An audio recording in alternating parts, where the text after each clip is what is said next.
Chapter 2, Part 2. Okay, so when do I care about people if I don't care what they do, what they put in their body and everything?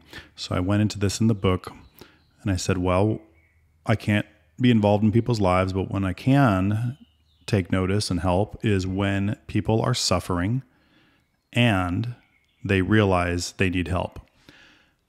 So people may say, well, sometimes people are suffering and they don't realize it. You should intervene with them, help them realize that they need help. They're suffering, help them. I get that. And you're right. And if it was my close family member or friend, I probably would do an intervention or try to help them realize that they needed help before things got worse.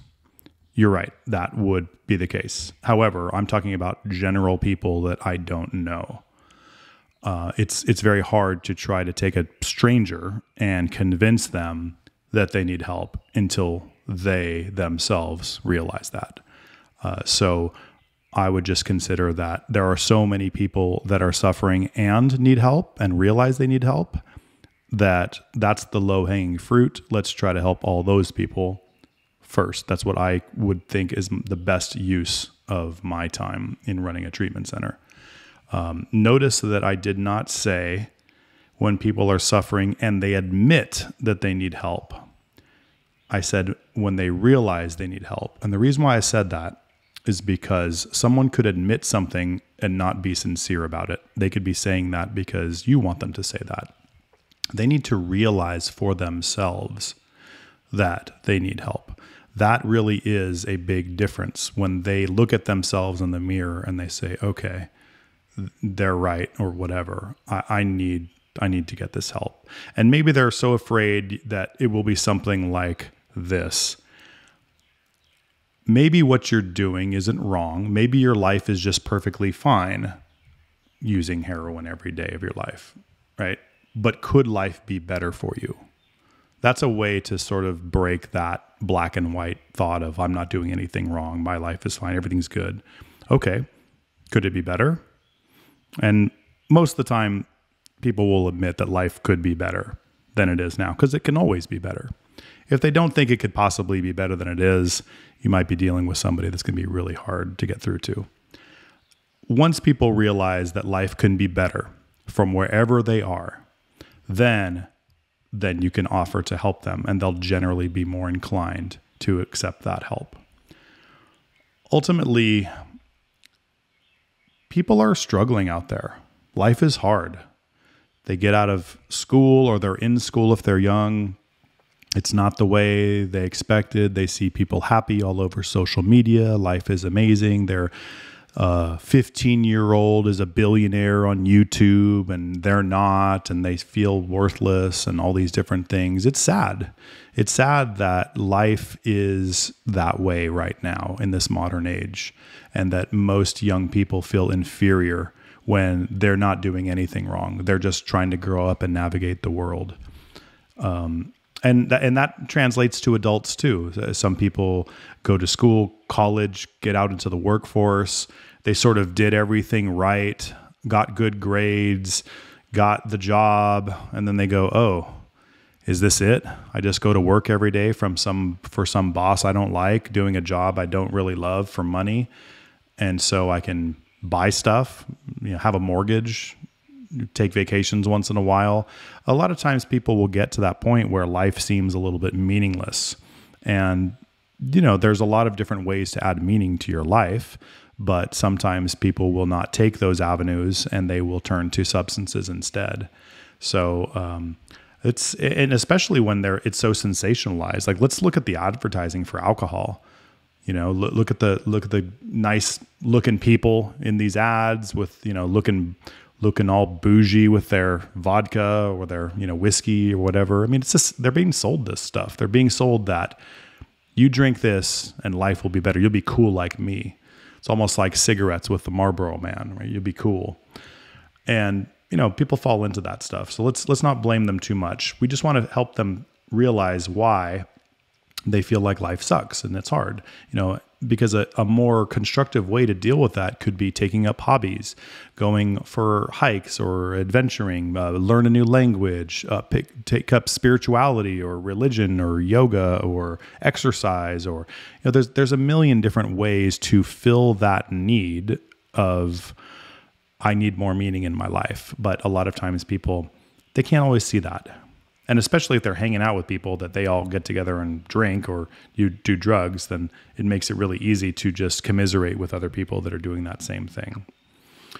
One other thing I wanted to say, and I don't know that I wrote this in this chapter. I think I did speak a little bit about the prison population, the jail, and crime is the idea of crime and fixing crime. I didn't write this book for that reason. I just think because the two, addiction and crime, go hand in hand, it just naturally that comes up from time to time.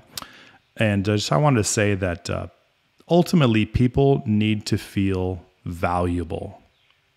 That's really important. People need to feel valuable somehow. It doesn't matter what it is. It could be that you are the best celery grower in your county. Your county may only have 100 people in it, but you're the best celery, and no one else grows celery in it, but you're the best celery grower in the county, right? People need that little badge of honor. I don't think it's an ego thing. I really don't. I think they want to feel like they're contributing. They want to feel valuable. And that could be not just in their job, but also in their community, in their family.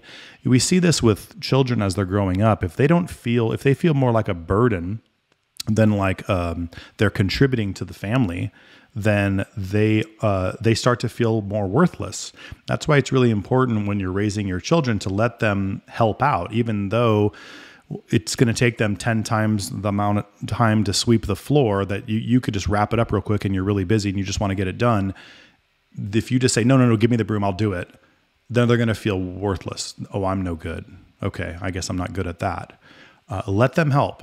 And that goes for teenagers, that goes for adults at this point as well.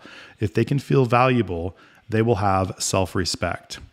If they have self-respect, they will be more inclined to be a good person, not turn to crime, not try to numb their lives with substances. And also another thing about this is that they, not just a financial, being valuable financial or with work, but also through the contribution of love and emotion, right? Think about someone that you care about, maybe who's older, like maybe a grandmother or something. It doesn't matter if she's passed or, she's alive or dead or anything like that, or somebody like that, some elderly person who you sort of looked up to. Do people say about her that she worked 40 hours a week and she always punched the clock and this and that? They may say that. They may say there was a good work ethic or whatever. But typically when people are remembered, they were remembered for their character. They're remembered as that person who, whenever I needed something, they were there for me. That person who stepped up when something needed to be done and no one else could do it. Those are the kinds of things that people love about a person. So in addition to feeling valuable from a jobs or skill set or production set, it's also being that person who people can count on. And when you're that type of person, it doesn't matter what your income is. You've got a group of friends, you've got people around you and that care about you because you're that good person who contributes that honesty and that help and that contribution to life. I think that this is something that needs to continuously be taught to people as they're growing up and as they're older as well. If you're in a dead-end job, I get that you may be trying to support your family and you have all these bills and everything, but if you're drinking yourself blackout drunk because as soon as you get off work on Friday, you just can't wait to check out, how much are you really contributing to your family? I would imagine that your family would be okay with a smaller house in maybe not a little bit worse neighborhood if dad was present for them. And instead of getting home and being miserable, it's talking about all the exciting things that are happening at work and going out and doing things. So don't chase that dollar, chase being valuable, chase being a happy person. I think that this is especially applicable to the prison population. Again, I'm coming back to that. If you think about it, if these people came out of jail and they had skills because they were taught skills when they were in there and a purpose and that they were valuable and like, hey, look, you know how to, doesn't matter what it is, cut logs, lay bricks, program computers, whatever. It doesn't matter. If you had this skill and purpose and a job waiting for them, hey, you just learned this skill when you were in prison, and there's 9 companies right now that are looking for someone with your skills right now, and they're willing to take a chance on you. How valuable do you think that person's going to feel when they get out and they go to work and go right into a job?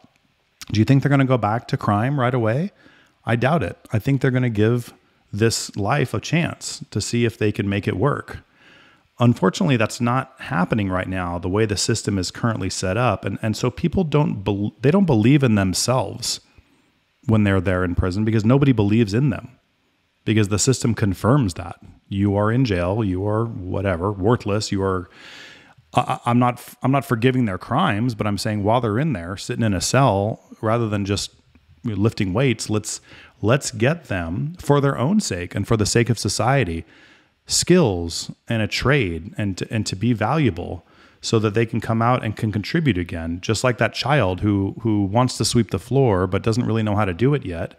If they can come out and contribute to things, people believe in second chances. And I just really wish that is how the system was, because I think that if we wanted to fix crime, that would be a really good place to start, is help these people who felt helpless, who turned to crime for whatever reason. It doesn't really matter, but if they did their crime, they paid their time, and we're going to bring them back out. Well, don't we want to bring them back out and hope they never go back in? So how do we do that? Well, we need to make them valuable, contributing members of society and have them believe in themselves.